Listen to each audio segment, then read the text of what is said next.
Welcome to the Pretty Intense podcast. If you would please hit the subscribe button, I really appreciate it. Today, I have Jaiya. Jaiya is an award-winning somatic sexologist. She's an author, founder and creator of the Erotic Blueprint Breakthrough. You've got to go take that test. And she was in Netflix Sex, Love, and Goop. And she also has a book coming out called Your Blueprint for Pleasure. And in fact, that's kind of her motto and mantra in life and with her people she works with is like more pleasure. And the thing that you'll realize is that it's not necessarily just like go have more sex, have more orgasms. It's like pleasure comes in so many different ways. It's about feeling more confident, more comfortable, warming the body up, moving energy. There's so many ways. So, first going into like, what is Tantra? I think of it like it's just sex, but it's so much more. And then of course into the blueprints and you'll be able to probably identify what yours is. So we get into that stuff and we get into porn, polyamory,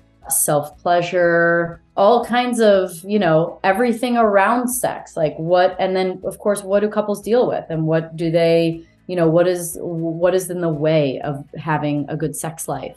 I'm not going to say that I am like, oh yeah, I talk about sex all the time, but it was very easy and Jaiya makes it very easy. And so I hope that you learn and enjoy a lot from this episode. I feel like it's going to be a lot like basically like the 5 love languages, which has become such a common thing for people to know what it is. But you're going to know like your 1 or 2 signs, like your 1 or 2 ways of receiving love. And after this, you're going to know your 1 or 2 ways of receiving pleasure. So enjoy. Hey, exciting announcement. Bioptimizer's Black Friday mega sale is happening now and will last through the entire month of November. And listen carefully, because this mega deal is available only for my listeners with only my code. We all know the importance of sleep when it comes to our overall well-being. And while some might say you can't buy a good night's sleep, I'm here to tell you that yes, you absolutely can. I'm talking about Magnesium Breakthrough from Bioptimizers, a true game changer in the quest for a better night's sleep. It's a product I trust because it combines all 7 critical forms of magnesium into one convenient bottle. So keep in mind that when you supply your body with these essential magnesium forms, you're in for an incredible upgrade. Magnesium supports a balanced inflammatory response, promotes healthy restorative sleep, relaxation, calmness, and a better stress response. Bioptimizers. The Black Friday mega sale is happening right now and lasting through the entire month of November. The biggest discount you can get and amazing gifts with purchase are available only on my page, bioptimizers.com/Danica with the code Danica10 at checkout. Choose health this Black Friday. Your well-rested, calmer, and healthier self will thank you. Remember, it's bioptimizers.com/Danica with code Danica10. This is going to be a fun one. It's interesting. There's this pause there because literally the first thing I wanted to ask you about was why is sex such a taboo topic? Like, how did we get here? Because everyone does it eventually, for the most part. I would almost guess really everyone does it, including animals. So why is it such a weird topic to talk about? What's the big deal? I think for me, this journey of unraveling, why don't we talk about sex? Why is sex so taboo? I think it comes from a lot of different perspectives. But my deepest truth around it is that sex is so incredibly powerful that it helps us remember who we are. And there is a taboo, as Alan Watts said, of knowing who we truly are and who we deeply are. And so this taboo of sex as a tool, especially when used consciously, to remind us of our own power and our own magnificence and our own creativity, that's taboo. And so there has been a taboo about sex because there's a taboo of knowing who we are, and sex gets us closer to that. Earlier this year, I've gotten far more interested in the topic and exploring its history and its power. And earlier this year, I read the Magdalene manuscript, and one of my favorite books. Yeah, and just sort of taking that in, just the true power is the right word that sex has on our reality, on our power itself, the power of it, giving power, and just even the historical context with Jesus and Mary Magdalene, and using sex magic to strengthen his ka body and just manifesting things. It's kind of crazy. Yeah, you're talking my language here. I've just spent a lot of my life studying Mary Magdalene and Christ, and I just got back from Paris where I was performing my one-person show. And the one-person show is about this story of Magdalene and Christ using this energy of sacred union and sexual energy to, take the polarities of masculine and feminine, bring them into union for the manifestation of this energetic body.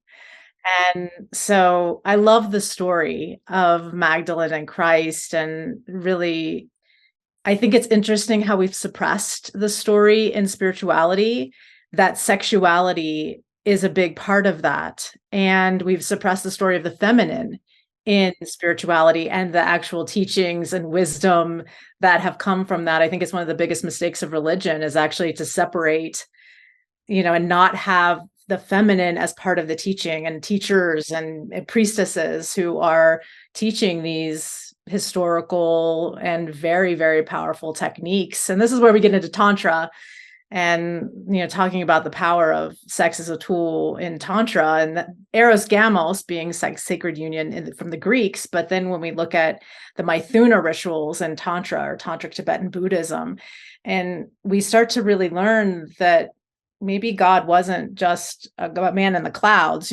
God has feminine and masculine aspects, and it's actually the union of that. I think we're oneness who is remembering two-ness. A lot of times people teach that we're two-ness remembering oneness, but we're already oneness learning how to play two-ness. So I was thinking about like this like alchemical marriage, or like this union of the masculine and feminine. And then I was thinking about how in so many different ways, because like the nature of reality is also a big fascination of mine, and how things are quite fractal in nature. And so the patterns reemerge in different places. And then I think about divide and conquer. And so like whether it's red versus blue, or whether it's masculine and feminine, but like you divide people and then it's easier to conquer when they're not unified. Like, how does this happen? Like how, and then take us through the process of that. Is that the right way to, is it alchemical marriage the right thing to use to describe? Yeah, I love that term, alchemical marriage, because I think a lot in sexuality, we think of chemistry between two people, but I'm less interested in chemistry and more interested in the alchemy between two people.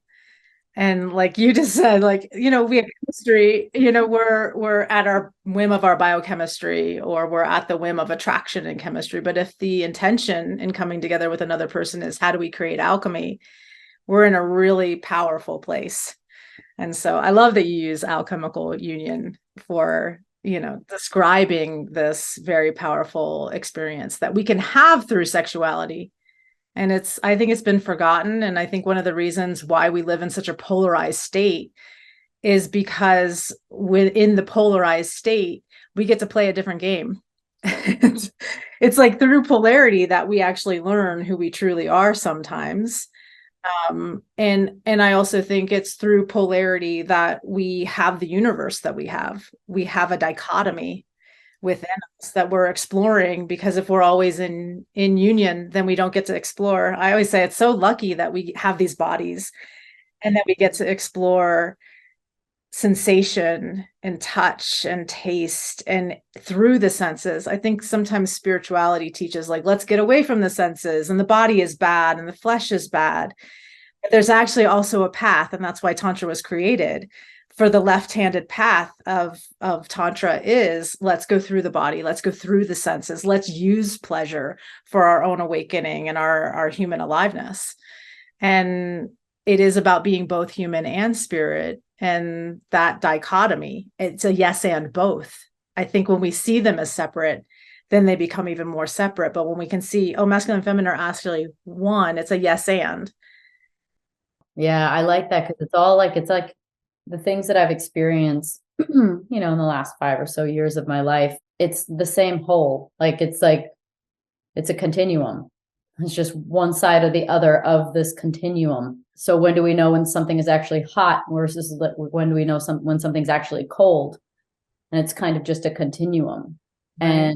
And the masculine and feminine, you're saying, is the same too. Mm-hmm. So how does sex play into that then? How do we use sex to create alchemy? Like, how do we actually back up? Since you just talked about Tantra, let's talk about Tantra. What's Tantra? Tantra is liberation through expansion, expansion through liberation. And it's a form of yoga. There's many different tantras. So there's white tantra, which is more of a meditation-based tantra. There's pink tantra, which is a very heart-centered that utilizes the white and the red tantra together. That's my lineage. I came from a pink tantra. Red tantra is much more of like sexual orgiastic. It's what more the taboo.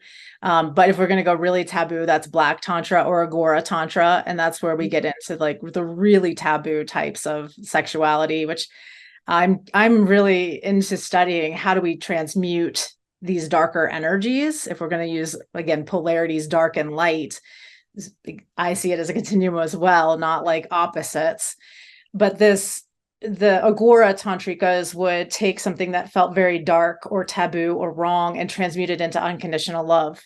Like, so like, for example, they would have sex in a cremation grounds in India, or do their meditations in cremation grounds because that someone's dying. It's something that we consider very dark, or, you know, not a place to meditate. It's not the temple where you're meditating in the cremation grounds. But the idea again is like, we're going to take death, we're going to take suffering, human suffering, and we're going to transmute that into unconditional love.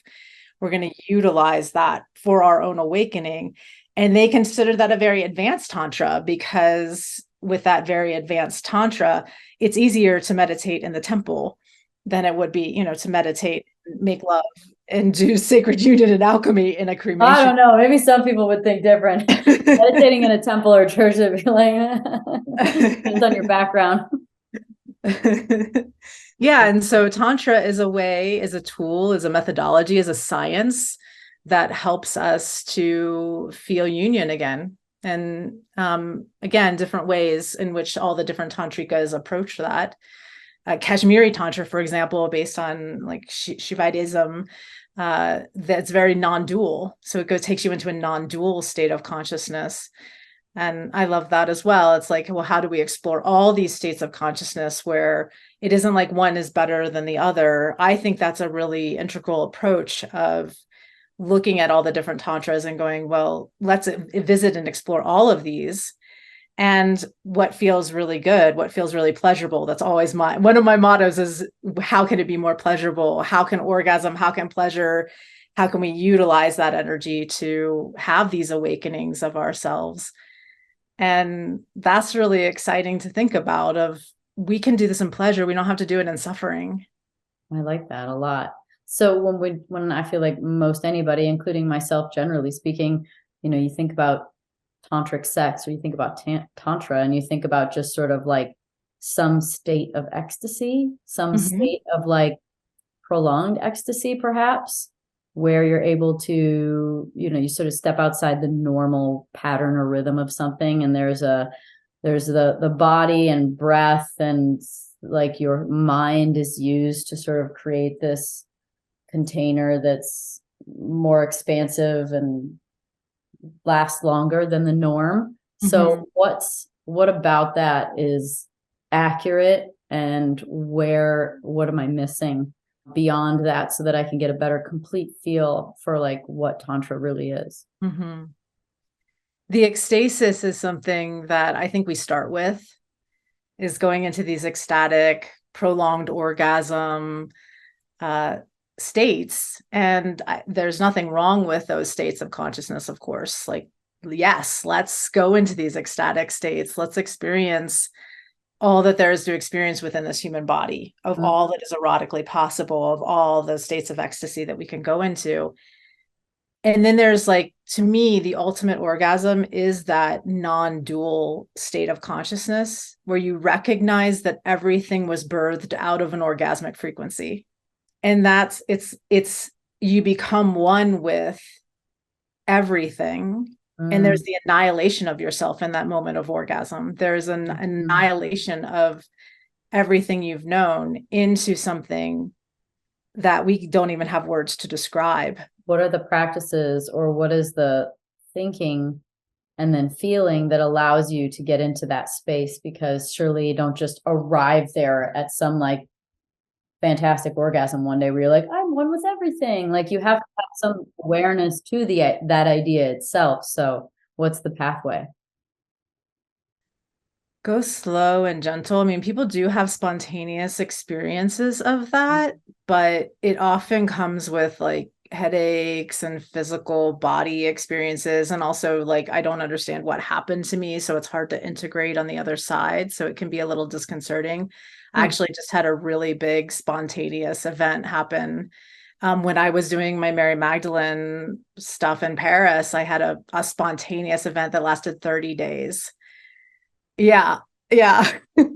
So, and I had no idea, like I was sitting in a cafe in Paris and then all of a sudden I was in ecstasy and they had to take me back. Like I couldn't talk. I was in a completely different state of consciousness and it lasted for 30 days. What? Tell me. Yeah. Yeah. And so, and that was spontaneous and I wasn't doing breath work or so it can happen spontaneously. But I also have been studying this for 30 years. So, it helped that I had those tools. If I hadn't had those tools, I would have thought like, we need to put me in the hospital, kind of a thing. But I had familiarity with going into those states. And so usually it's breath work with sex. So a simple one that everyone can do is just in mouth breathing in and out of the mouth and staring in each other's eyes as you're doing it on a rhythm and deepening the breath. And so you're utilizing both the sexual sensation and the breath with eye contact, with intention. And that intention being to move the sexual energy through the whole body and through the spine. Yes. And getting into rhythm because that starts to create this trance. It starts to create a different state of consciousness. And then you bring it through the body and different breathing techniques can do that. So like a holotropic breath work, like Stan Grof, but utilizing it during sex can be really powerful. So I use the tools always of breath, sound, movement, intention in anything where I'm looking to create a state change through utilizing erotic energy. And then the other thing that I think is really interesting is just how our anatomy is set up, how cerebral spinal fluid works, and then how we have this pineal gland in our brain that actually ejaculates, it releases Really? fluid. Yes, it can. So you can put pressure on that hydraulic pressure on your pineal gland, and then that pressure stimulates it. And then you can have ejaculation. Right? Yeah, the little crystals. So is that at his events, there are people during the breath work that have orgasms of such will be, it's dead quiet and everybody's doing their breath work. And then all of a sudden you hear somebody going, ah! And you're like, what the hell is going on? So is that what that is? It could be that the pineal gland is ejaculating, their brain state is changing, DMT is being produced, or released from that, and then they're having an ecstatic experience as the energy is moving up the spine and into the brain. That can create an ecstatic experience. And coming back to you talking about ecstatic experiences with Tantra, I think the danger in ecstatic experience is chasing the experience. And as soon as we start to chase it, we're no longer, we're in a chasing state as opposed to being in the actual direct experience of the state. And so that's interesting to me too, because how do we maintain a state and not get attached to the tool? Even sexuality, we talk about psychedelics and sexuality and some of these tools that take us into these, I think they're natural states of consciousness, not altered states of consciousness, they're expanded from our everyday. But this natural state of consciousness, that is who we are. And we start to then create more of not a stage or a state change, but it becomes something that is a norm. It's a new baseline for us. Now our new baseline is this state of joy, orgasm, ecstasy, instead of chasing it. Okay. Since you've achieved that, at least I'm hearing, we're just starting the conversation, but for at least 30 days, you changed it for sure. But generally speaking, I'm sure you've sort of leveled up. So what does that feel like? What does it feel like to change your state on a regular, I don't know if maybe it's probably permanent, some of the levels, What does Mhm. it feel like? What's the difference? It feels like you have embodied what that experience was.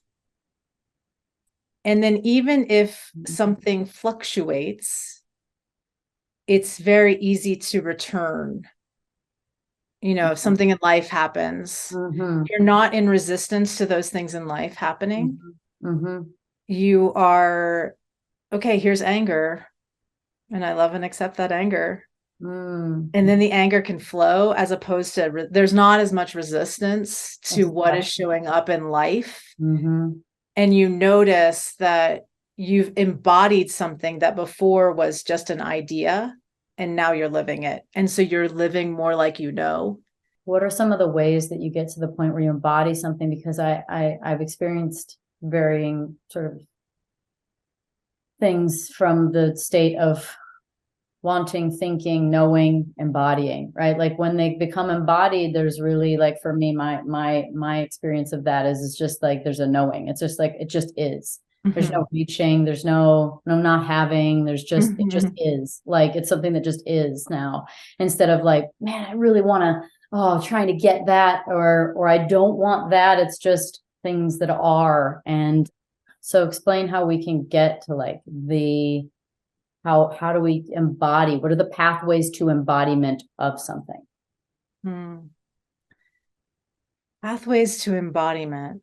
I think that there are passive ways of doing that, and then there are active ways. So I'll speak to that a little. Yeah. And I also want to speak to a little of like getting there. I think that, and this could be a more passive, just like a brain change, like a way of brain changing, because getting there appears as if you're not in Of course. something. Yeah. Mm-hmm. And so there's this also acceptance that this is. And I like saying the phrase isness is ising all the time. And the infinite is that is. And so there's that passive way of even just feeling that like everything is. And I can close my eyes for a moment and take a breath and slow down and be in that place where everything just is. Slow down. And then there's the active things. Maybe it's, and I think that's different for every person. Maybe it's reading and really studying, and their path is wisdom. And the wisdom then becomes embodied by reading it over and over and over again and being exposed to it over and over and over again. Yeah. And I think some people need to do the practices and be in flow with their body. Maybe it's a yoga practice, or maybe it's making love, because we're talking about sexuality as this tool. Maybe it's practicing tantric sex every day. I practiced every day for 10 years, never missed my practice. And that was just So part that of. means practicing a breathing, a breath, an intention. Was there an action too, whether it was self or with? Yeah, I would do. So I would always start with my intention for the day in my practice. And then from there, I would activate my body in some way. So that could be some kind of yoga practice, dancing, moving, shaking, doing exercise, something that I could do to really get my body activated. Mm-hmm. And then I would still my mind. So some Mm-hmm. kind of meditation. And in Tantra, in the Tantric lineage that I was in, we had very specific practices we would do, from like breathing in and out of the pineal gland type of visualizations, or mantra, something to just really still the mind chatter that's there. Mm-hmm. And then from stilling the mind, arousing sexual energy. So this could be with a partner where I would be making love, or we would do some kind of sexual activity to really get the sexual energy moving. Mm-hmm. And that could mean clothed and not even in intercourse, but sometimes it could be intercourse. Sure. And then if it wasn't with a partner, then that would be a solo practice of moving sexual energy and starting to arouse sexual energy. So that could be a self-pleasure practice that I'm doing that day, or an exploration of my G-spot, something Mm-hmm. that could be more what we would consider sexual blueprint. Mm-hmm. Or that could be all energetic, where I imagine that I'm making love with a Oh, sure. consort, something Sure. like that. So arousing the sexual energy and then transmuting sexual energy. And I think that's the most important piece in terms of what we were talking about before with the pineal gland. So you're always bringing the energy from the root or from the sexual centers up through the body. Mm-hmm. And transmuting that into whatever you're manifesting, if you're doing manifestation type of practice, or if you're transmuting, like I was talking about, the darker energies into unconditional love, or if the intention is for your own awakening or healing, that you can move that energy then and transmute it through the body and up into the brain. So with the intention at the beginning and then the moving of the sexual energy and transmuting it, those things go together without having to actually do something with moving the energy. The moving of the energy emphasizes the intention. Is that's how I understand it? Is that true? Absolutely. Okay. Absolutely.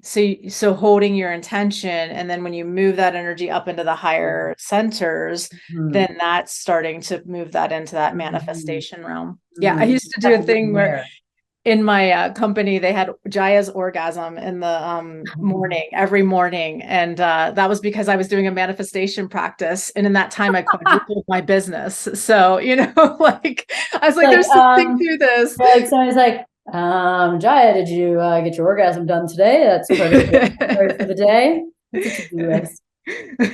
One of our core brand values is pleasure first. So it's just part of like pleasure to start the day, pleasure to start a meeting. How are you incorporating pleasure first into your life every day? Yeah. I think we don't celebrate enough in terms of even just our wins throughout our lives. And then we go on to the next thing and the next thing. And always, yeah. How are we really celebrating? In all of my plant medicine journeys and explorations, it's generally speaking, or even if you talk to somebody that's much older, like things get simpler, and it's like, it's just here to be experienced. Like that's what it's just to experience. Like it's not really a lot more than that. And we are such meaning making machines that we are always trying to find out the who, the where, the what, the when, the why, the what next, the what happened. Like there's just always the next thing, on to the next thing always. Yeah. And I think there's something really beautiful in resting in experience. Because as we rest in experience, we can rest more in self. And the beauty of just being what and who we are. And life will unfold, but it's much more enjoyable when we're just being who we are instead of chasing the next thing. I mean, I checked all the boxes in life. 2017, I hit like all my success, all my goals. I had like the perfect life. And I was just like, why do I not feel fulfilled? I've hit every success and like, what's next? And I checked everything and I'm supposed to be really happy, aren't I? Yeah. And then I wasn't. And so that's when I went on a deeper exploration of, well, what's this thing really about? If I'm not happy, what is this about? What are we here for? And I started asking bigger questions. Who am I? And what's truth? And, really looking at what was deeper beyond all of the chasing and all of the what's next. And that's when I found myself. I'd love for you to elaborate on that. What did you find? Yeah. So in 2017, I went and got my brain scanned with Dr. Amen. I don't know if you know him, Daniel Amen. I do. I've done the same thing. And they were like, you have CPTSD. I'm like, okay, well, what's that? And they're like, complex post-traumatic stress disorder. I'm like, all right. And so we looked at like ways to heal it, and it was really resistant. And so I started looking on my own, and I found that MDMA therapy could help with CPTSD. It was one of the, the research from MAPS and those kinds of places that were showing that. And I was like, okay, let's go explore that. I've done all these other tools. I've done all these other things. I've had these glimpses of who I am. I've had these glimpses through sexuality, as we've been talking about, but I really wanted to look at healing my brain on that level. And so I did my first session. My first session was an absolute miracle. I have not had a CPTSD symptom since that session. Yeah, it was, I had a really lucky therapy, or first session of. It was MDMA therapy. MDMA therapy. Okay. Yeah. I found a guide, and, that's not everybody has that experience, and definitely psychedelics aren't for everyone, but that it was a miracle for me, the way that it worked for me. And then it was probably my fourth session. It was my fourth session with the guide when I had a complete mystical experience. And it was through this breath I was just telling you about drawing the breath up into I knew how to do that. I was doing like all my Tantra and utilizing that while I was in the journey. And all of a sudden, it was like everything went white. And I had this experience of complete unity with everything. And, how do we explain these experiences? It's really hard to put into words, but I realized that I saw the cosmic game, like, we're all God, and we decided to play this really fun game of remembering who we are. And I have theories now on why we play this game. I think the first one is to experience and express, like you were talking about, we come here to have this experience. Otherwise, it's just nothing. It's just we come to know who we are. We come to see, who are we really? And we can't see each other. We can't see ourselves unless we have the opposite of ourselves. And so we create a world of duality and dichotomy. And we come because maybe we're lonely. There's only one. So we want playmates. So we create more of ourselves so we can love ourselves, in the shape of others. I like saying, I love loving myself in the shape of you. Yeah, that's a really great line. And then I think also because there's boredom. And so why not create an infinite world and infinite worlds in which to explore and express and create and choose now who we are. Like we now understand who we are. So every day now becomes a choice of what we want to create as infinite creators. Well, if we're that infinite being, then we would get bored. Yeah. That's why we got to dream too, because I think that's part of what makes these experiences in other states or our natural state ineffable, because there's so much more information in those spaces. It becomes embodied. And to me, in those spaces are where I have embodied things the deepest, the most, because it's such an experience. It feels so visceral. It's so real that because it might be our natural state that you're like, oh, and it's like almost a remembering in those places and spaces where you go, oh, and then it becomes embodied, and that's just the way it is. And it's because we are so much more than just this experience in this state of being asleep or in some kind of trance or limited awareness of while awake, that we can't really hold that information. We can't hold that much information. But in those states we can, and it really feels like to me that you get a glimpse into just the vastness and like how much we really are. And that to me, why I can't describe it, because there's just so much information in such a tight little area and such a small experience that when I use the words, it's like, and then I was sitting there and I cried because I realized that I was supposed to like be my own perfect partner. And it's like, okay, that's like a sentence or two, but like the whole experience was so freaking huge. Like it was like waves and waves of mourning and crying, and there's just like the feeling is something that you really just can't get across. It's like trying to describe to someone who's never had an orgasm what an orgasm is. Right. Until you have the direct experience of an orgasm, you have no idea what I'm talking about. Oh my God, that's so right. Okay, let's get into let's get into the blueprint. So I tried to do the blueprint. I was like, last night, I was like, I need to find what my exotic blueprint is or erotic blueprint. And so I went on and I have an very old AOL address. And I clicked through and I was like, whatever. And then I was like, why didn't I get it? And then I saw again, I was like, I clicked on it again and it said, if you have an AOL or something else, it's a problem for the system. And I was like, yeah. So I'm going to do it. But I was totally going to be honest about whatever I was. I just don't know because I didn't think about it. Well, maybe we'll find out as I describe them. Oh, yes, let's do it. Yeah. Okay. I'd love to. So the first one is energetic. And we've been talking a lot in the energetic blueprint, talking about Tantra and different states and all of this. So energetics are someone who's turned on by anticipation, space, tease, yearning, and longing. And so the more that they have those things, the more arousal that they feel. Their superpower is that they can go into these expanded states of consciousness through sexuality, oneness experiences, mystical experiences, and having multidimensional orgasmic states that they can play in. But the shadow side of that is that they can get hypersensitive, and too much, too quick, too fast can shut them down, turn them off.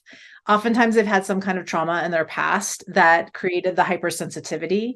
That can be a superpower, or it can, on the flip side, be this shadow. And a lot of people don't know how to play energetically with sexuality unless they've studied Tantra or some of these other things.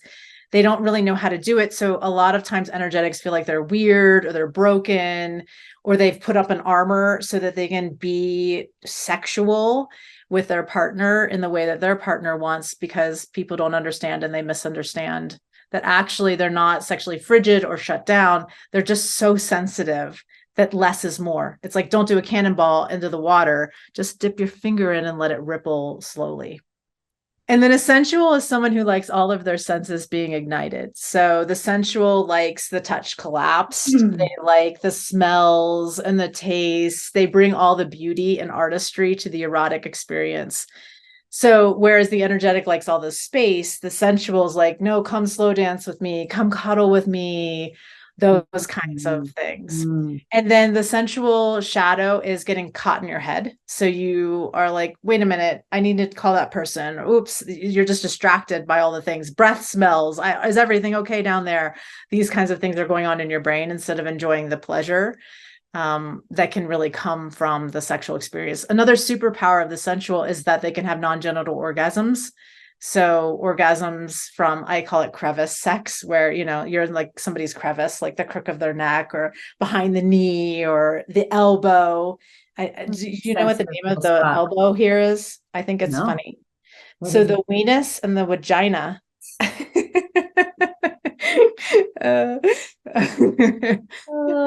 Somebody actually named them that. My little So like crevice blood. I had somebody go down on my armpit once. I had like the best orgasm ever. So that's the sensual blueprint. Gotcha. The sexual is someone who's turned on by what we think of as sex in our culture. So sex in our culture being intercourse, nudity, getting to the orgasm, erections, wetness. The shadow side of the sexual is that they often are just thinking about the end goal and not really enjoying the journey of sexuality because they want to get off. And so they miss this exquisiteness of all the other blueprints. And they will often judge the other blueprints like, what's wrong with you? Sex is sex. It's easy. Why do we have to do all this other stuff? I hear that a lot of times from sexuals. The superpower, however, from the sexual is that sex really can be this great orgasmic 0 to 60 very quickly, lots of arousal, getting to the orgasm easily. These are some of the superpowers. Sex is fun. Sex is enjoyable. There's a lightness to sex for a sexual. Okay. What's interesting, I think, between the sexual and the sensual is the sexual needs to have sex to relax. Like, I'm stressed. Let's have an orgasm. And then like, oh, I feel better. Whereas the sensual is like, how in the world are we having sex? I'm so stressed right now. Like, I need to go get a massage or I need to relax before I could have sex with you. It's interesting on gender too, because we've had like, I think 2 million people now fill out that quiz. Damn. And so we have like a pie graph of gender and blueprints. And it's really interesting to see that men are actually all across the board. Wow. And there is a high sexual, but there's also really high shapeshifter. And then like, it's almost the same. The whole pie chart is almost exactly the same. Now that could be men who fill out our quiz. Like maybe sexuals don't fill out the quiz as much because they're like, why explore this? But, that's fascinating to me is how gender has played out, and that women are primary energetic and sensual, but men are across the board, almost all of the blueprints. That's cool. That's cool. Yeah. I'd say at 2 million people, you got a pretty good beta test going. Pretty good test going. Yeah. Yep. Yeah. The next one is kinky. And the kinky is someone who's turned on by that taboo. And that could be either psychological kinky or it's impact-based kinky, sensation-based kinky. My own partner, Ian, he is a kinky primarily, and I was 0 on the quiz, kinky.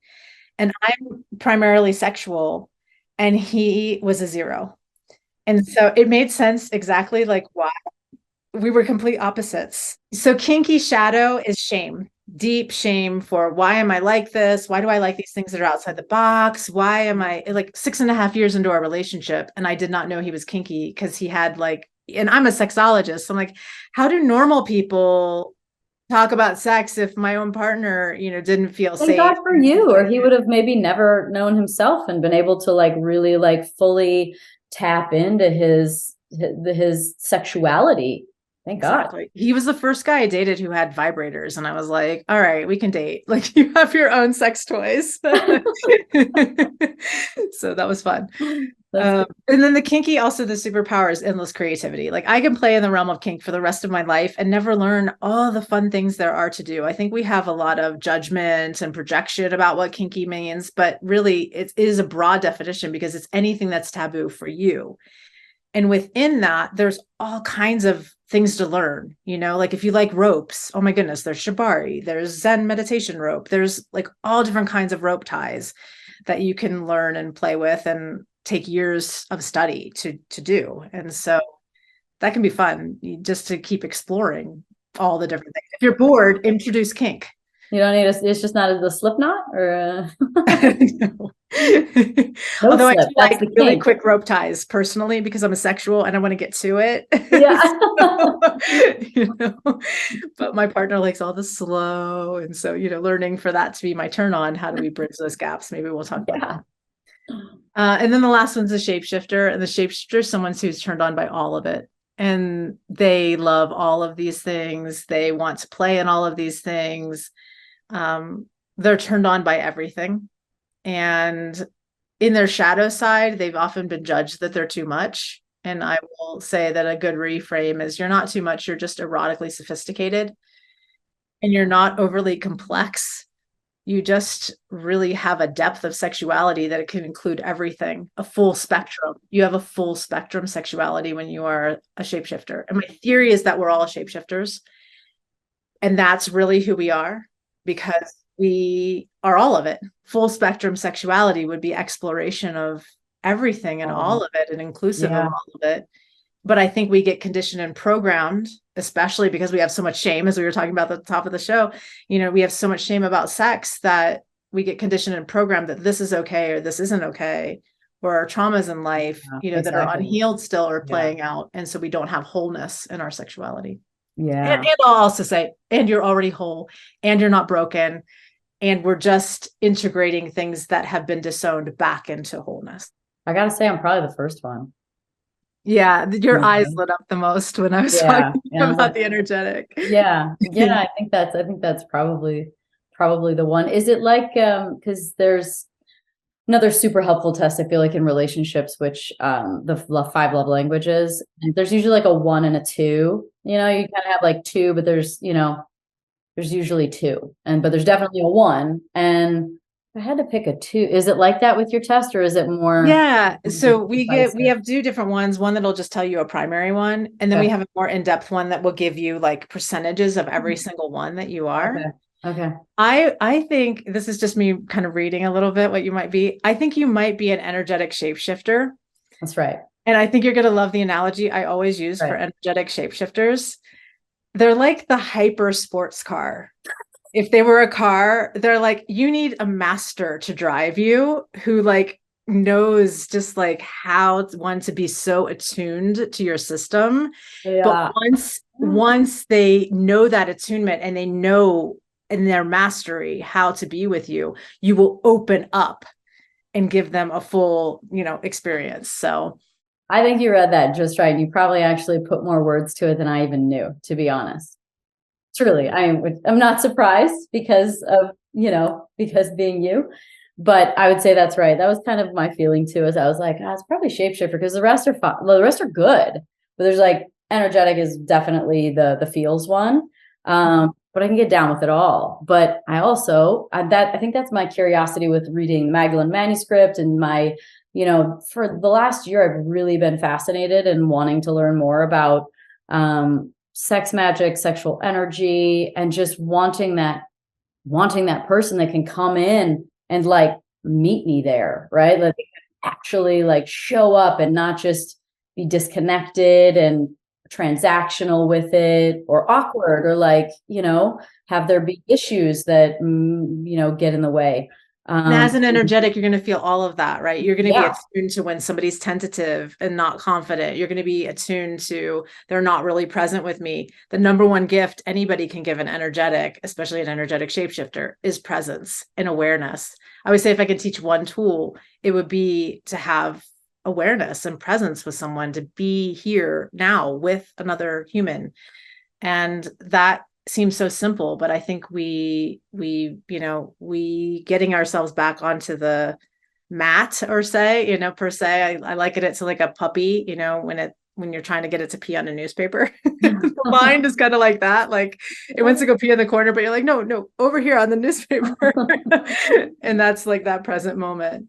So the next step in that thought process, though, is now what do you do with it? And so like the first one would be, I would think, for the other partner, I suppose there's ways to practice yourself, and I do want to get into self pleasure practice stuff, but their partner taking the test as well. So what happens when you're mismatched? Because you have totally the experience, you're the expert and have the experience. So is that like doomsday, or obviously not? Not at all. It's interesting. I think that people teach a lot like, oh, you're sexually incompatible or mismatched. And I don't believe that's true. I think it's like languages, just like we were talking about the love languages, where if you have somebody in your life and you love them, you're willing to learn their language. And so all it is skill set. You can learn someone's language. And then what's interesting is, you've expanded into the next blueprint when their language becomes your turn on. And that's a learnable skill. Like Ian and I, for example, he's kinky. And in his kinky, again, I had zero. So I had to learn the skill set and learn the practice. That seems like it'd be the hardest one to learn too. There's a lot to learn, especially when you have a partner who's like, no, I want it exactly this way, but I want to be the bottom, but I want it exactly this way. And so I had to learn how to like navigate his trying to top from the bottom, and me like really having the control, and him being able to surrender into exactly what he wanted without trying to boss me from the bottom. So we just had a rule of he couldn't talk, and if he talked, he would get punishments. And so we had to come up with what those were, which was super fun. And so yeah, I mean, I just learned, and then eventually I found like, well, what turns me on here? Okay, well, what turns me on here is when we play the games, the psychological games. I really love psychology. I love getting inside of human psychology. And so when we're playing in a power dynamic, that's a turn on. Or if he's the switch. So then if I'm in the surrendered position, what turned me on was he would tease me energetically and not give me touch. So he would just keep teasing me and teasing me and teasing me until I was like, please touch me. Yeah, that's great. Okay. That's like a total way of teasing, is just using the blueprints, the different blueprints, to lean into things and lean out. It's not a matter of like, I touch, I don't touch. Right. It's a matter of like, I give you your language. Like Exactly. And so then for him, he's kinky and didn't have any sexual. We found this really fun game where I boss him to have sex with me. So like I own him for like a 24/7 period. And then I get to say like, come give me sex right now. And he's at my whim. And that's the game, because now he feels like he's surrendered into it, but I get to ask for only sexual things. And so it's super fun. And we find those crossovers. It's like a Venn diagram, and you find the crossovers. Plus, I think what's happening is we're trying to complete ourselves sexually. And so that's why I have a partner who has 0% in what I'm high in, and he has 0% in what I'm high in, because we're coming into that shapeshifter wholeness, and we're utilizing relationship as a tool to do that. That's cool. What about when someone's the same? I mean, it seems like just like in languages, it's easier, but for people it depends on the sameness, and it depends on what your secondary is. So if like you're an energetic sexual, so I'm a sexual energetic, I kind of flip-flop those two, which one's higher. If I was with another energetic only, that would be really hard for me. And that actually happened. I have a 20-year relationship that is all energetic. Yeah. And we've been 20 years without. I want to talk about the whole poly thing. So there too. Yeah. And so why is that bad? What is that? What is the problem with two energetics or two sexual? The challenge is if one of you wants physical touch and one of you wants physical sex, intercourse. And if one person is like, let's say they're 98% energetic with like hardly anything else, like maybe sensual mixed in there, and the other one's an energetic sexual, then that one with the sexual is going to want to have sexual expression or intercourse. And that could be really challenging if one of if they're too much overlap, you end up just pulling the overlap because you don't have them versus getting fed into the one that might be your number one. Right. And then you can get stuck too in like just doing that thing. Yeah. Or like two sensuals together. Right. If they have a lot of shadow, then they don't ever have sex because they're stressed out all the time. You kind of need that sexual to be like, okay, come on. Like, and you work, I mean, being a somatic sexologist, there's like the body and there's moving the energy. And so like, things get stuck in the body. And I've totally experienced that with just, life and traumas. And, we all think of traumas as being something really, really substantial, like a car crash, but they're not. And so the energy just gets stuck. So how do you know, like, what are some red flags if someone has work to do to get rid of blockages and needs some somatics or needs some kind of healing mechanism? Maybe it's, healing your brain. Maybe it's something else. There's many ways to kind of liberate the body and get things moving. But what are some red flags that there needs to be a little bit more work done to get to a place that is more whole? Yeah, the main thing is once you know your blueprint, then you can start to look at 4 categories. One is healing the shadows, which is what you're talking about. And within healing, I'm always looking at 4 things. What's happening biochemically? So is there something going on with the hormones? So let's say you're having challenges feeling turned on, or you're having challenges with erection, something like that. Then we could look at, well, is testosterone low? What's happening neurochemically, just looking at the actual biochemistry of someone. So that's the first area. The second is the emotional. Are there unhealed traumas or subconscious programs running? Are there charges around sexuality that haven't been cleared, healed, worked with? I do something called orgasmic gates, which is opening up all of the orgasmic gates. And we're looking for what's the content within any area in the body where there is holding. And so if there's numbness or pain, I'll go through that and go, I feel like I have four frameworks going on here. I'll make sure they're clear. But I'll go into the body. Let's say there's a pain here and we're looking at it in the physical layer. Oh, okay. There's tight muscles in the pelvic floor, or there's scar tissue here from childbirth. There's something here that is in the physical layer. But oftentimes as we go through the physical layer, and we help loosen the muscle, or we help, that bring awareness to that area, there's something in the emotional layer. And so then we get into, I feel a lot of anger there because whatever happened in my past. And then we're going to go into the anger instead of resist it. Because often when those traumas enter into the body, it's because we resisted in the moment and didn't get to fully experience it. And that's why psychedelics, I think, are so great for healing. And definitely for me it allowed me to experience the unexperienced, as Stan Groff talks about, where I got to go back into those traumas that created the CPTSD and feel them in a safe space when I couldn't feel them when I was little. And so we get to move through that. So, and then that spot, and then the physical layer, then we go into the transpersonal layer, and the transpersonal is like, I'm remembering when I was in a past life, or I remember, I'm having this image of XYZ. I don't know what it means.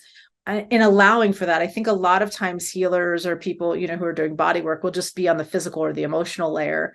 And then we miss things that may be transpersonal content that could be there as a result of, who knows, karmic and all kinds of different things that can come up in the body that the body's still holding.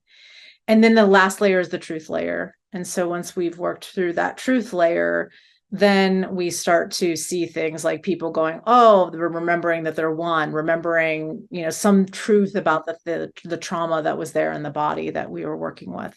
And then that starts to open up the whole gate. The truth one, a little bit more, because I understood all those, but then they all felt like truth. So like the layer is like, what, explain just a little bit more what the truth layer is. The truth layer may come to a realization like, oh, I'm one with everything. And, oh, that was all story, or I was making that up. Or truth layer might be, now I understand who I am and I'm unconditional love. Okay. And more like a oversoul, overlay, like a pro perspective. Exactly. Cool. Okay. Yeah. And so that's one way that I'm working somatically, that usually starts with that emotional layer, but that can affect the biochemistry, even those remembering things. And I mean, everything changed for me. My biochemistry changed afterwards. And I had such a radical shift in my whole being just based on getting to the truth. I didn't even have access to that necessarily, glimpses of it, but now to have access to it shifts everything for me. That was my story. So going back to these 4 things in the healing realm, we had biochemistry, we just talked about emotional, and we also talked about energetic. So bioenergetic, what's happening on the bioenergy level. We're bioenergetic before we're anything else. So even on the cellular level, there can be things going on that can affect our sexuality and how we're relating. And then the last one is physical, biochemical. My mind is blanking. Biochemistry, emotional, physical layer. We talked about it. So the physical, what's actually happening in the body. So scar tissue, those kinds of things. So those 4 that I'm looking at, biochemistry, physical, and emotional, and energetic, are always, when we're healing, we're stuck in the healing, we're looking at those 4. And so if we're trying to identify for ourselves or identify possibly for someone else who isn't able to see themselves so clearly in your relationship and their situation, it's not necessarily like I'm looking at the sort of what would set you off to go into those. We'll go into a space where you could get some hands-on healing work, or you could get into the energetics, the physical. Like, would it just be awkwardness? Would it just be like discomfort? Would it just be like generally just like sex is just like lacking? It's anywhere where you feel charge. Some people can have sex that's lacking and it doesn't bother them, but it's really bothering their partner. And now there's some kind of charge there. There's some kind of emotional content. There's content that comes up, and that content could be images that are stuck. Your brain keeps seeing the same image. That content could be thoughts that ruminate. That content could be emotions that feel like they're not processing. They're just really stuck. And that content, so thoughts, body sensations. So pain coming up, numbness in your genitals. These are all the different, and I think we look at the blueprints, we look at the shadow side of the blueprint. If you're dealing with any of those shadows, that's an opportunity for healing. But then there's also the things like erectile dysfunction, lack of arousal, just things that we think of when we think of sex not being optimized and optimal. Any of those things, we want to look at these 4 areas. Erectile dysfunction, what have you found to be the most common reason for it in your practice? The most common reason is the emotional realm and the pressure that people put on themselves, like sometimes like, oh, I didn't get an erection once. And then that starts this loop of issues in their brain. And then the second one is biochemical, because we have so much shift in estrogens and estrogenic product, like so many things that are happening biochemically. And I think they're kind of tied together. Like we get into this loop and this pattern with it of the biochemistry is affecting the emotional state. The emotional state's affecting the biochemistry, and we get into a loop. What role does self-pleasure play in sort of your sexual expansion? Because you can have that with or with, like you don't have to be. You do not have to have a partner to be doing any of this. Right. You can, or you can. It's either what, maybe it's self-pleasure even if you do have a partner. Yeah. I have a self-pleasure practice I do every single day, just like my Tantra practice, because pleasure first. And so I feel like it's really important. And your pleasure practice doesn't have to be like, oh, I'm going to be naked and have genitals and orgasm and all of that. What's your blueprint? I think we think like sexual blueprint only when we think of self-pleasure practice. And, if your blueprint's energetic, maybe your self-pleasure practice is learning a tantric deity practice where you're embodying Vajrayogini and you're becoming the Magdalene, and you're generating some of that, the Isis things that are talked about in the Magdalene manuscript, where you're really embodying that, and that becomes part of your practice, is to embody something that feels like it's that yummy, juicy energy. That's my practice right now. Every morning I do a Vajrayogini practice. Vajrayogini in Tantric Tibetan Buddhism is a dakini that transmuted darkness into unconditional love. And so every morning I do a practice of embodying that, so that when I walk through my day, everything becomes that. But I also feel juicy and alive, and my hormones feel healthy because I'm doing these practices that just feel like an embodiment of the goddess. That makes sense. I mean, because like pleasure is not just like orgasm. Pleasure is not orgasm. They're not the same word. Pleasure is just feeling pleasure. It's feeling warmer and juicy. It feels like alive, feeling confident, feeling clearer, feeling all those things. Yep. Oh, that's good. And orgasm cannot be pleasurable. It can be like a genital sneeze. I mean, sometimes sneezes are very pleasurable, but I think Ella was having lovely sneezes over here.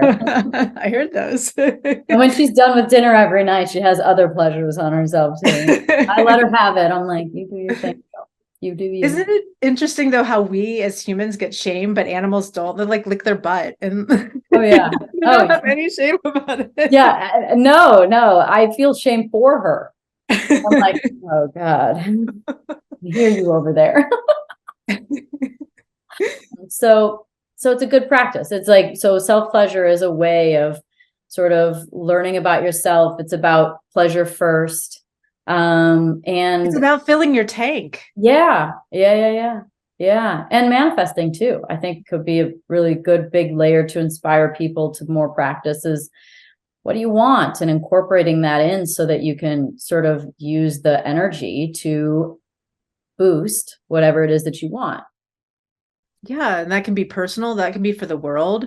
Yeah. I'm doing the Vajrayogini practice now. I'm practicing, every day I end with a blessing. Well, what is my blessing? And right now I'm doing blessing for all the people who are suffering with death and sickness.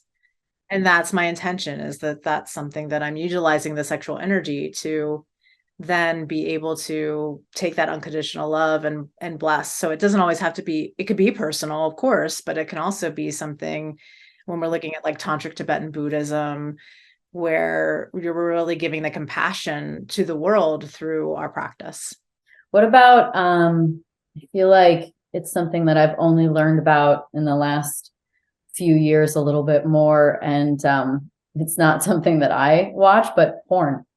Mm-hmm. And I don't know, maybe I should, but I'm curious about its positive role, because I think there's sides to everything, but also I'm almost more curious about the negative role of it that it has, because in the bit that I know about it, it's not like I've never seen it before, but I don't watch porn, and it's just so unrealistic. Like, I don't know if it gives guys an idea of like how a girl is supposed to act, or how long it's supposed to feel good, but I'm feeling like it's fairly unrealistic, and it's not very sensual, and it's like there's just, I don't know. I'm very curious about this, about porn, because porn addiction, I feel like even in the last few years, I've heard men, it's not something that you'd think would even come up, but they'll say something along the lines of like, and I don't watch porn anymore. And they're like really proud. And I'm like, I didn't ask for that. But it obviously is such a big deal. And it's obviously can be such a, I mean, you've heard even athletes, I've heard athletes talk about how it really was controlling their life.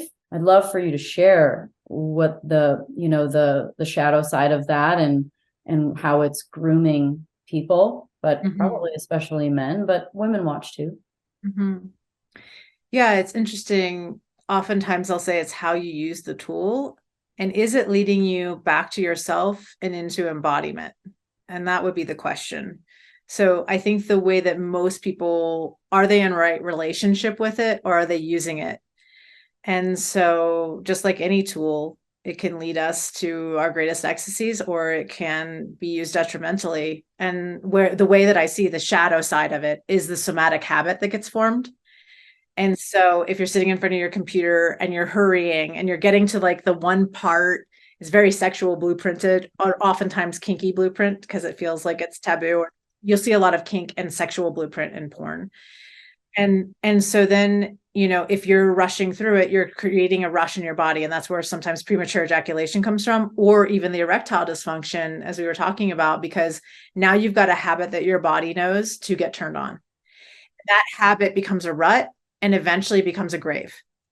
And then you can't get turned on other ways, or you're not enjoying being with a partner because the porn then has become the loop, and you have to keep returning to that loop in order to feel the turn on. And there are ways out of that. There are ways to rewire yourself. But once a somatic habit has been ingrained, it's just like neural nets. It's like you've got now a neural net for that's the pathway, that's the pathway, that's the pathway. And then it becomes your only pathway. And we need to open up lots of highways for pleasure. And so that, and then also it's bad sex education. I mean, don't do what you see.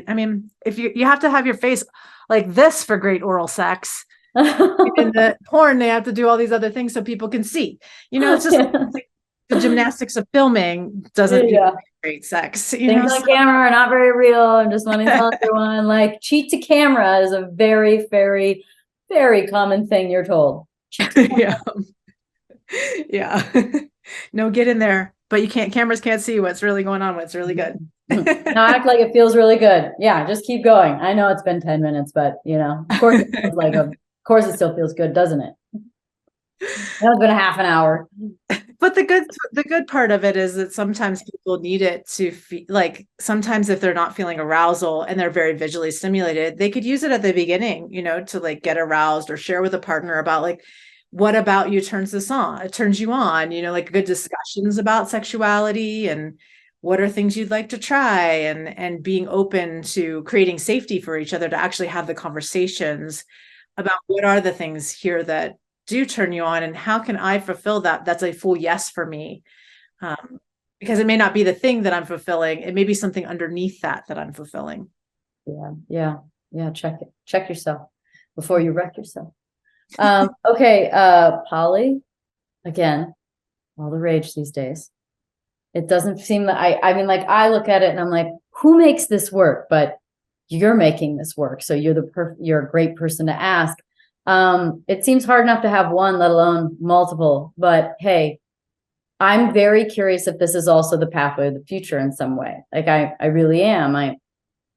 I'm fascinated with this, and I'm fascinated with the level of confidence that it takes, communication, honesty. How does it work? I think it works with a high level of consciousness. A lot, like you said, honesty, vulnerability.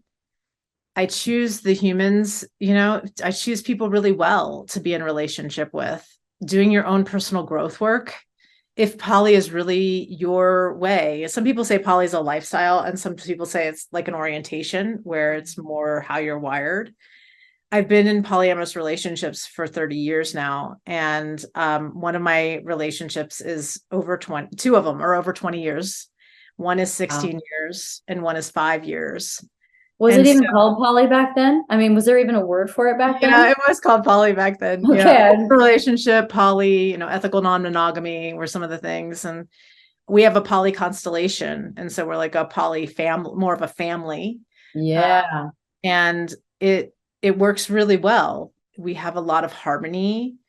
It's not to say that there aren't things that we work out, as things arise, as things come up that are interpersonal.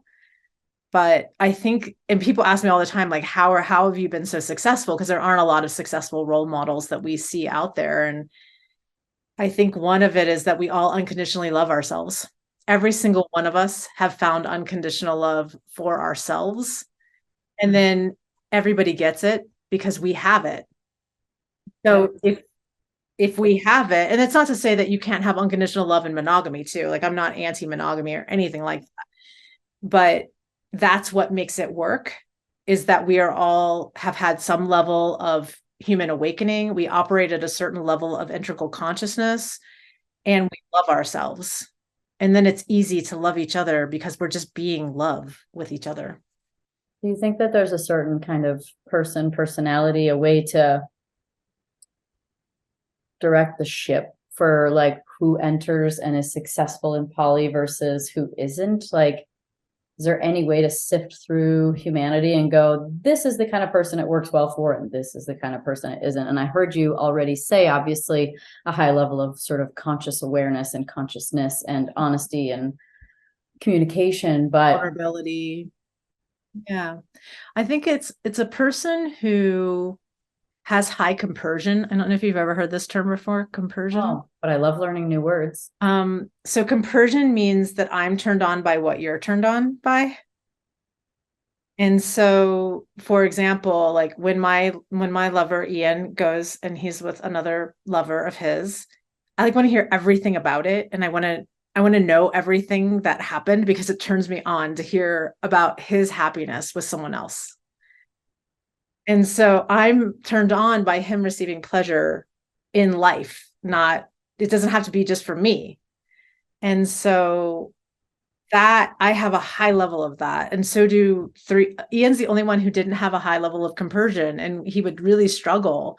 And then he learned over time to shift that. But it was a struggle for him in the beginning. And it was a struggle for us because he would want to limit freedom, because he would have anxiousness come up because he didn't have that high level of compersion.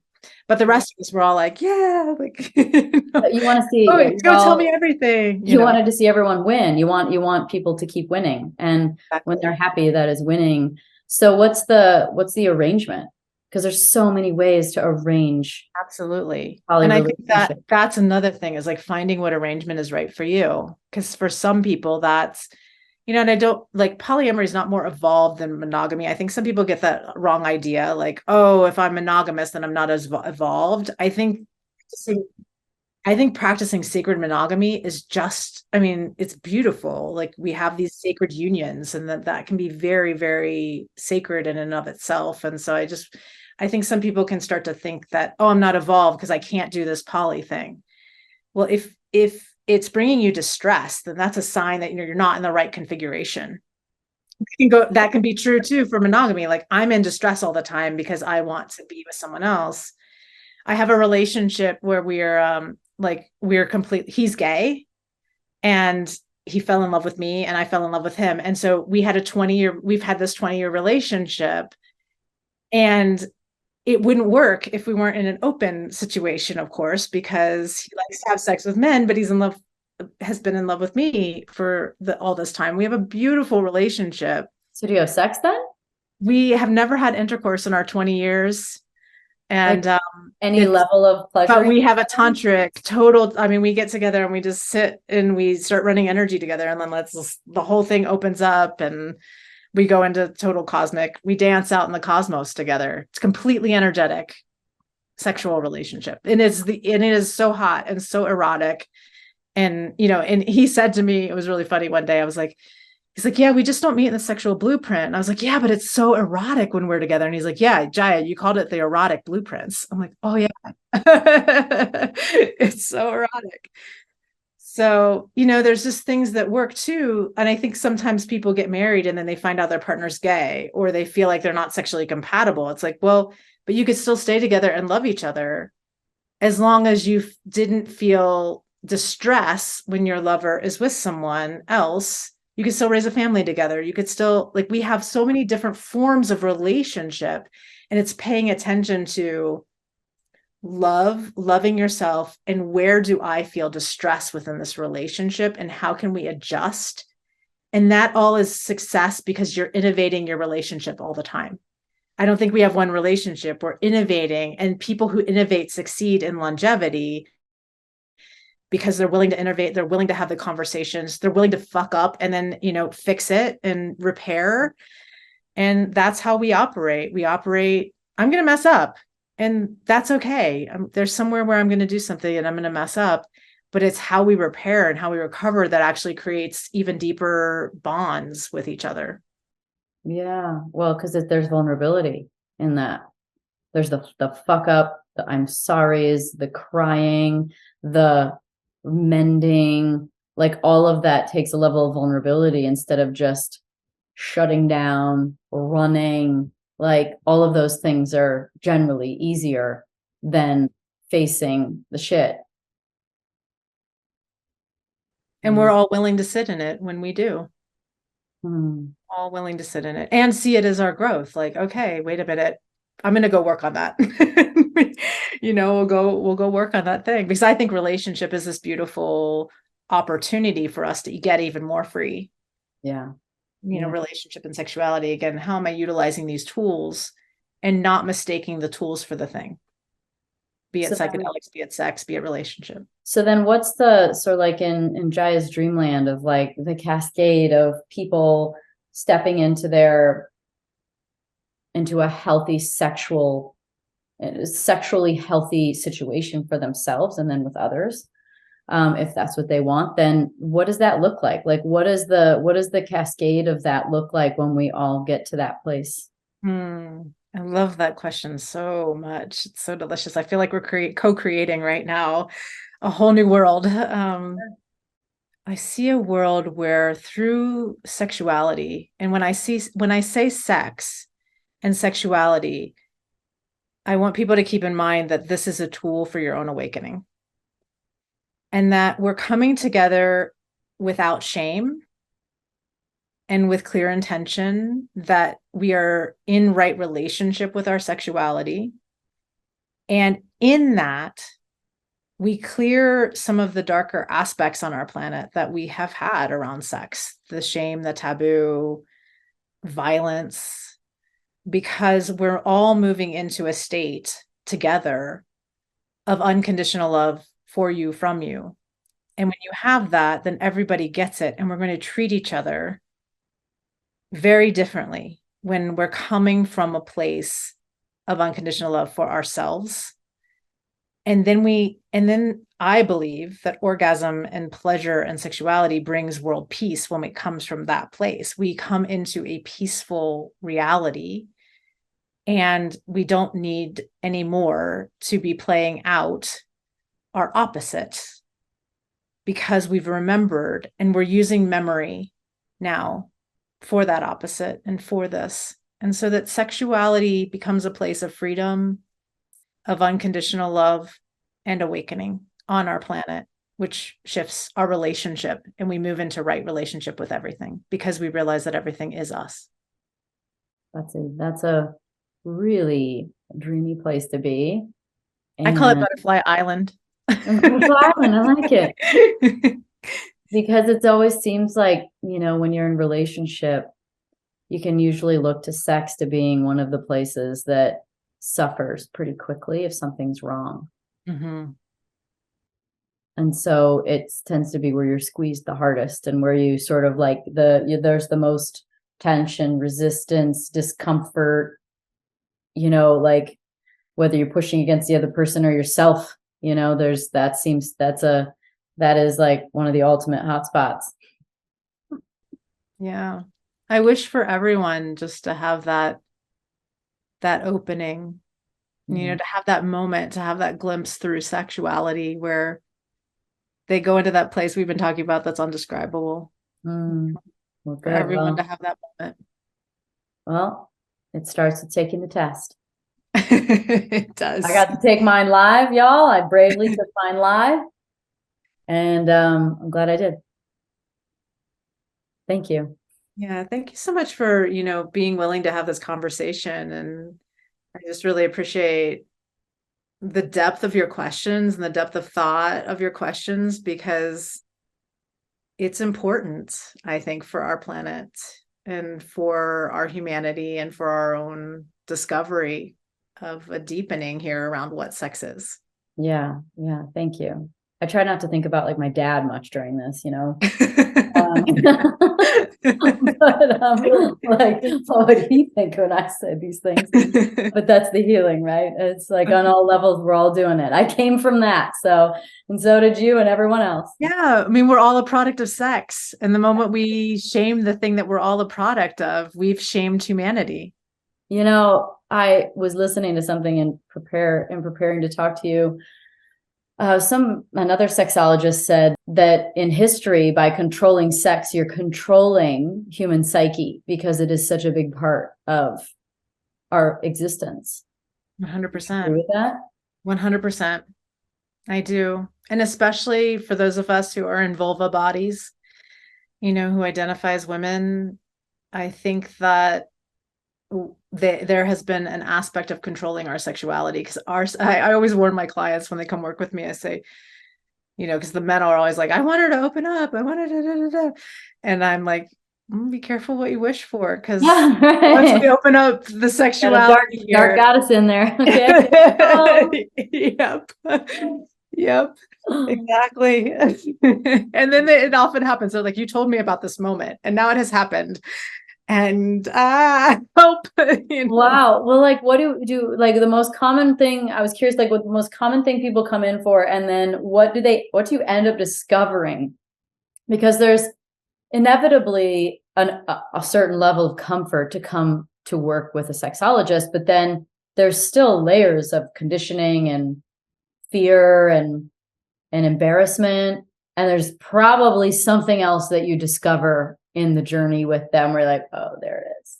Yeah, it's so fascinating. People often come to me because of the mismatch. They feel like, one has more higher libido, one has lower libido, one wants this, the other one doesn't want that, one has the sexual blueprint, the other one's an energetic. So often people come to me because of the mismatch. And then what's really interesting is watching how they often have some game they're playing. And that pattern has been running most of their relationship. And so it'll become apparent for me, maybe like 6 months in, somewhere in there. I've seen it now enough, the pattern that is being run over and over. And I just call it their game. Like every couple has their game. And also single, I'm talking about couples who are coming to see me, but when somebody's single is coming to see me, there's a game they've been playing as well. And that gets revealed. And once that gets revealed, then I just call what the game is. And then it becomes a decision of, do we want to keep playing this game? It has been revealed. And some people can't help it. They're just like, they go right back in. They just keep playing the thing. They keep doing it. And then they get it. They can't tolerate it anymore because it's been called out. It's been, they're like, oh, it just becomes so painful that finally it has to be this internal choice that they make. This isn't serving us anymore.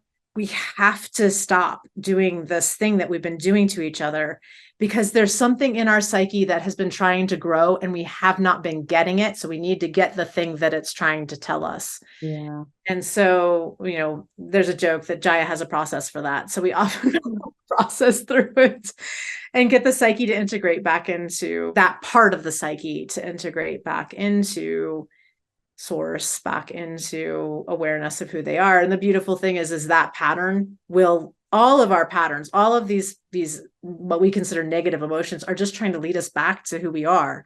And they're back to source. They're trying to integrate back to source. And so they always want something really good for us, but it can feel really painful in the moment when we're in that pattern. Yeah. Well, here's to revealing that thing so everything can get better and you can feel better and level up, right? I mean, that's the name of the game. Level up your level, your consciousness, your state of being, and open yourself up to those ecstatic states where you can live for 30 days or so.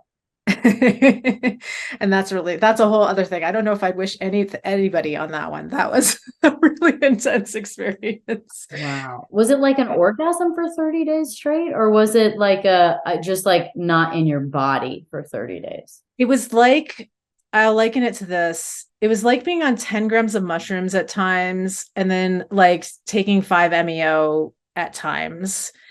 And I hadn't taken any psychedelics, so it was spontaneous. And I thought, oh, maybe somebody dosed me. That was what I thought at first. Like somebody gave me something. And after a day and it didn't stop, I went, wait a minute, something else is going on here. I don't know what's going on. And then, a little bit of fear started coming in of like, what's happening? Am I like, what is going on? I go back? Will I be normal again? Yeah, exactly. I mean, those are some of the questions. Will I ever be normal again? Will I be able to function? Am I going to have to be taken care of because I'm in this very different state of consciousness? And then, and I go into total ego deaths like it just kept happening over and over again, and not like just nobody there. And it was really intense. So day 5, I started to panic. I started to go like, wait a minute, this is like, I don't want this. If this is like enlightenment, my brain started going like, if this is enlightenment, I don't want it, like take me off the ride. And then I just learned to regulate. I learned to breathe, and I learned to regulate through it, and all the light shows and the beautiful sacred geometry and all the, just to be like, okay, like, I guess I'm going to have to learn to function in this new place and see what happens. And then I called on I think this is a really important piece for people listening. Like, have a team of people who, either community of people who are going to be like, okay, we're holding you through this, or a team of experts who can hold you through things. My community was incredible, of just being like, we're here. If we have to cancel things for the next 2 weeks and like make sure you eat, like, we're here for it. And I was having Magdalene types of experiences. I was going to say, the energetic over here was like, have your energetic team. Like, yep. Hells yeah. Like, I call them all the time, right? I mean, whether it's in nighttime prayers or whatever the thing, it's like, no, like, you call on them. Yep, exactly. So that, it was, moments were very transpersonal, where I'm like working with Mary Magdalene, and moments of very non-dual, and moments of this beautiful geometry, and so many downloads, and so many things and showing me where my attachments were. Like, oh my gosh, I'm so attached to my son, and I'm so attached to my partners and my loves and my work. And I'm not ready to give any of that up. So if I just can continue to be a teacher, please, I don't want to. That very much sounds like a psilocybin journey, like the choosing. I did a 5 gram. You said you felt like you were on 10, and I'm like, holy shit, I was yelling on 5. But there was a point that I had to choose to come back. It was like, no, come this way if you want to. Like, it was like, you want to be an ascended master, leave form behind. And I was like, no, I like it here. No, like, I want to be human. And then I came back and agreed to all the layers of constructs that it took to play this game. Yep. And that's, like, to me, that's beautiful. That's why we're here. We came in a body, and that's that yes and that we were talking about at the very beginning. It's like, yes, I am all life. Fuck yes. Yes. Yes. You did too. Fuck yes. Fuck yes. So cool. So more was it more pleasure? Pleasure first. Fuck yes. Thanks everybody for listening to the Pretty Intense podcast today. I hope you enjoyed it. If you like what you heard today and you want to hear more, please click on the subscribe button.